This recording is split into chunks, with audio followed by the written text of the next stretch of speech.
immediately you could already see target priority. What are going to be the squishies that are going to be easiest and most important for you to pressure, even if you can't kill them?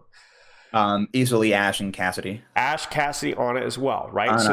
So you've got burst damage from Ana and Ashe and Cassidy you have to worry about. You've got cooldowns from Ana that you have to pressure. You need to control their positions. Do not let them play aggressively if you can. That's the most important thing that you could do. You pressure them by threatening kills on them.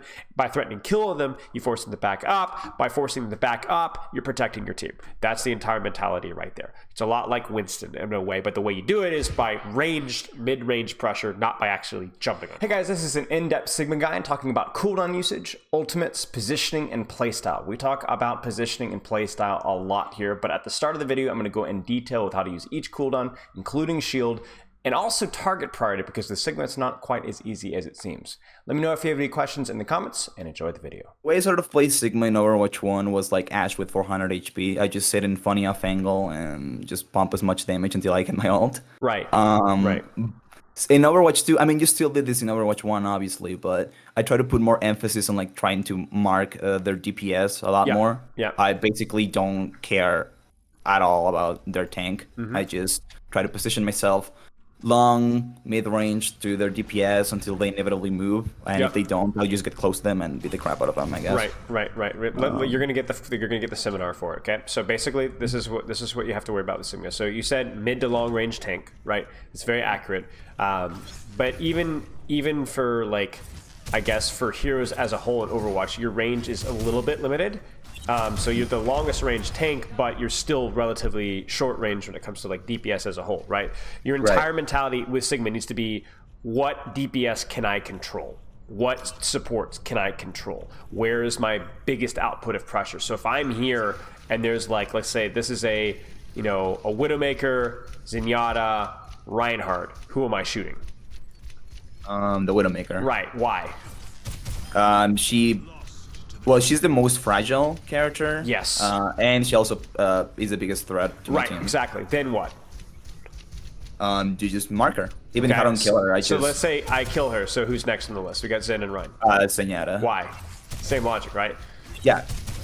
Biggest threat compared to Reinhardt, at least at that distance, and then also the most fragile. So even if you don't hit, many of your shots, let's say you're missing, even this pressure alone is enough to force it to reposition, or maybe any follow-up from your team to finish the kill. That's what you have to be thinking about, right? Now, what about Reinhardt? Would you ever shoot a Reinhardt?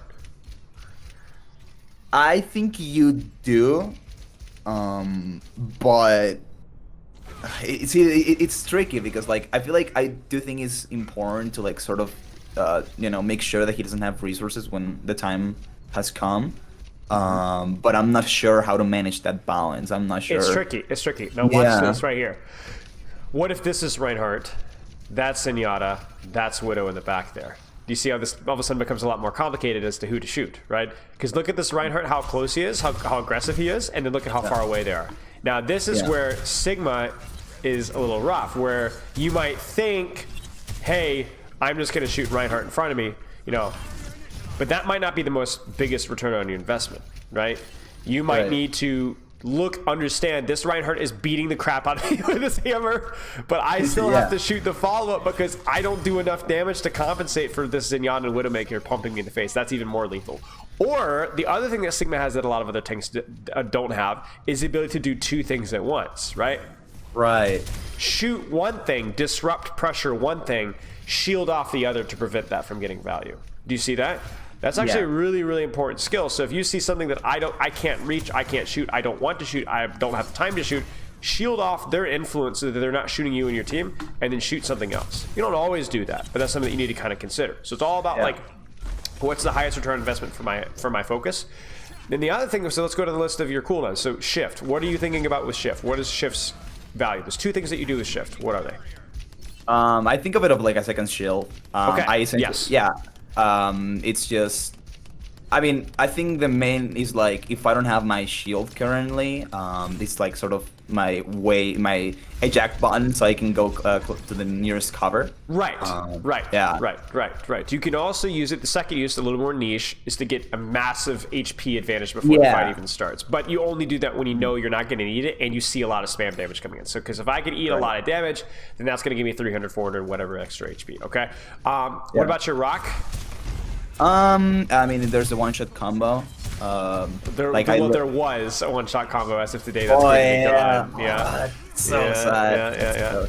So, I'm assuming that the melee combo still works though. Yeah, it should. Yeah, it should. But yeah, you're gonna use that as a part of a combo with your primary fire. So who do you rock? When do you rock? Why do you rock? I mean, squishes is the easy answer. I usually try to get closer when I use my rock. I don't just Jeet it a lot of the time. Although I do think that I tend to save rock maybe a little bit too much. So it's like if like the fight just started, I would go for like sort of like a set nade, you know, Anna? Sure. Go for like a rock. Well, it's a 9-second cooldown, right? So like if you use it before the fight starts, theoretically I should have it back. But like you said, I don't want to use it like right before a fight starts, because then I'm gonna wish I had it, right? Yeah, exactly. Yeah. Now, a lot of people would disagree with you in terms of rocking squishies. They would say, no, you should be rocking tanks. What do you think? It depends. Like if the Reinhardt is on my face and like I literally can't do anything about it, like I rock him to give myself some space, I guess. Right. It's kind of like this here, right? Where we had this guy is super easy to hit, but not as valuable to rock in terms of he's not likely to die, you know? Whereas these guys back here, harder to hit, but a rock matters a lot. Now, I will say that today's change changes that a little bit, because the fact that the stun duration increased a little bit does make rocking a tank a little bit more valuable, right? Because the CC matters more, they'll actually burn more HP. But you have to, again, just like your primary fire, find that balance of risk to reward, right? If I rock a tank, is that tank likely going to get cooldowns forced, die, and so on? Versus if I rock a squishy, is that squishy going to die because they get rocked? You know, today, it's a little bit trickier, because normally I'd say, definitely squishies, it's fine. But now the CC duration is increased, and you've lost your one-shot combo in squishies, at least without the melee. I don't know. It's tricky. Okay, last cooldown for shields. What's the deal with shield? Oh, shield is everything. Like, that's how you push enemies. That's how you hold corners. That's how you block sidelines to the enemy DPS. I essentially one thing I gotta say about shield though is that I try to never. It never works. Like it never breaks. It never breaks. Yeah, I never. Why? Just put it because like then you're waiting 4 seconds to get it back, and even then it would just have like, I don't know, 300 HP. It takes too long to recharge if it breaks. Yeah. Essentially what you were saying with shield is like all about like moving. When you're out in the open, you need to be shielding. You should never be out in the open to Sigma, almost ever. So use your shield when you are briefly, like if I'm going from here to here, I'm going to be out in the open. So I'm like, shield, and then I'm good, right? Or if I'm pushing, I might be out in the open briefly, and I'm going to use my shield interchangeably. The big thing with shield is like, use it to prevent yourself from getting critical. Use it to block crucial cooldowns. Don't use it to just block damage. If I'm 400, I guess 400 HP in the practice range, but if I'm close to full HP, unless it's a really important cooldown like a sleep dart or a nade that I need to be blocking, I don't need to be shielding. I'm more than willing to take some damage first and then shield, allow my supports to heal me back up again, then drop my shield and take my damage again, kind of cycling my shield and my personal HP back and forth. And the only thing that complicates that is, of course, not all damage is alike. A Widow shot, on a nade, sleep darts, even a Sigma rock and so on, more important to block, right? More important to block those. So it's like all about trying to reactively balance your shield. Okay, last thing here. Your ultimate. I find that Flux is nowhere near as good as in Overwatch 1 because like people are like more spread out in Overwatch 2. But I mean it's still like really good. Like I honestly, and this is a habit that I had in Overwatch 1 where like I honestly don't wait to use it a lot of the time. I get it. I'll get another one like really quickly because this guy deals a lot of damage. Yeah, he does. Yeah. I just I just sent it. Yeah, just pick a target, generally something immobile, use it, shoot them in the air, get the combo. I'm terrible with shooting them in the air. That's something that I've been trying to work on. Yeah, but that's obviously very important because that's how you're going to be finishing your kill a lot of the time. So something to practice. Maybe something to be aware of is like CC, like Rock, Sleep Dart, and Suzu. Just be aware of, Suzu isn't CC, but a way of countering it. Generally, it's better to try and force Suzu if you can. If it forces trance, it's fine. If it forces beat, it's fine. But Suzu is just not. It's just a cooldown. We would like to be able to deal with that without having to use our flux for it. Last thing I'll ask is positioning. Obviously, we talk about cover being important. If there was anything else for positioning, we talk a little bit about the range the hero plays at. What do you think? Well, I actually think that close range is actually really good for him too. Because versus who? His squishies, yeah. Yes, that's the key thing. You know how like Brig is like really good getting at close range at squishies, but it's terrible versus tanks up close? Yeah. Sigma's the same kind of thing, right? Like there's not very many tanks that you want to get close to. At least if you're not having a massive advantage. If that Reinhardt's half HP, the Sigma, the enemy, well, let's put it this way. The Roadhog doesn't have Vape. You know, the Diva has half of her Matrix gone. Maybe you get close, but it's all about range whenever you can until you get them whittled them down a little bit. Yeah, makes sense. Okay. Yeah, I don't have anything else. Do you have any questions? No. Okay. I suppose maybe trying to apply all that to like a more abstract environment in. Yes. That's the tricky thing, and this is what. So what we've done is we've established like the parameters by which we want you to play. The question is are you going to play them by that way? But now at least we know what to look for. So like right now, immediately you could already see target priority. What are going to be the squishies that are going to be easiest and most important for you to pressure, even if you can't kill them?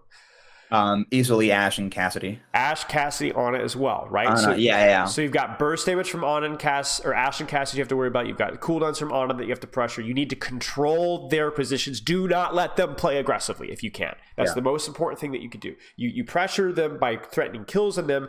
By threatening kill on them, you force them to back up. By forcing them to back up, you're protecting your team. That's the entire mentality right there. It's a lot like Winston in a way, but the way you do it is by ranged, mid-range pressure, not by actually jumping on top of them. Now, they have a very other interesting hero, their tank line, right? Doomfist is, you have options for him, right? So what do you think?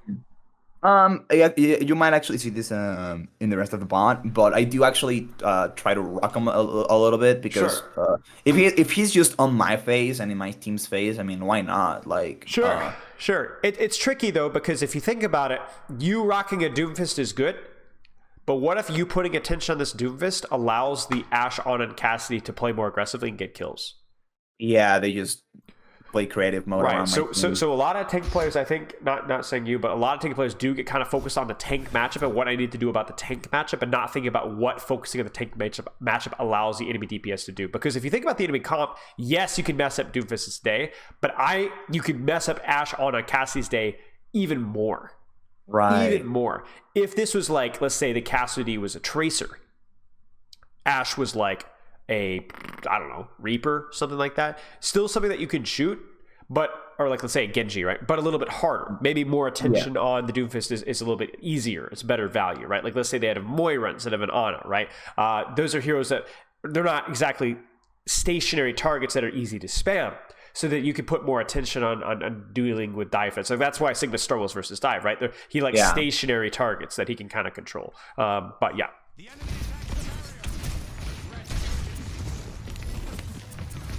But like here, it's like this shield, respectfully, is poor. Okay. This shield, look at your HP, first off. And then look at your positioning.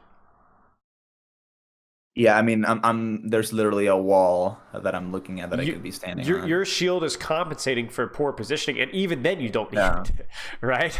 There's no reason for you to be burning your shield here, because the idea is that like soon enough, you might see an opportunity where somebody gets lower. Let's say the cart gets to about here, and you want to walk forward to here. You need shield and HP to do that. And the less that your Ana has to heal you, and the more she can damage people, the better it is for your team. Because with Sigma, a lot of it is like, who do you shoot, right? So you look at this here, it's like, it's kind of tricky, right? What are you thinking? I personally like Cassidy more I do because too. that flank is like really hard for my team to deal with right now. Right. And that's it. So what you do is you pressure the Cassidy because he feels like a little bit more killable. But actually, the reason he's more killable is because he's in a more aggressive angle, right? So when he's in a more aggressive angle, it's more important for you as a tank to protect your team by shooting that target. So your protection is offensive pressure. He's out. You could have killed him, but you also protected your team while you were doing that. Now you turn your attention to the Ashe because look at the Ashe's position in comparison to the rest of your team. Now, this is where we talked about like the Doomfist pressure. The worst thing that you could do right now is turn around and Doomfist. Yeah. The worst thing. Because he'd probably get the kill anyway. He's got too much HP to be burst down. And then the Ashe would not be pressured, and she would actually probably be the one that kills the Widowmaker. Control the Ashe. There's the nade. Don't turn around. Don't turn around. Trust. Like you as long as your team is in this general vicinity, you hold the line. You know what I'm saying? You prevent the follow-up from being there. Take the time to reposition a little bit, even if it means that you don't do anything, because it means by now you would be in that high ground position. And remember who we're controlling now, right? Ana, Torb, those are our primary targets, right? That Ana is high ground. No way that should be allowed. So a lot of Sigma is like proactively controlling positions that either you want to hold or that you know that the enemy team will want to be, because you don't have the mobility to be there to get there mid-fight. You have to already be there to start with. So you need to be thinking, where are they going to be staging dives from? Where is that Ana going to be? Be there, right? Be there.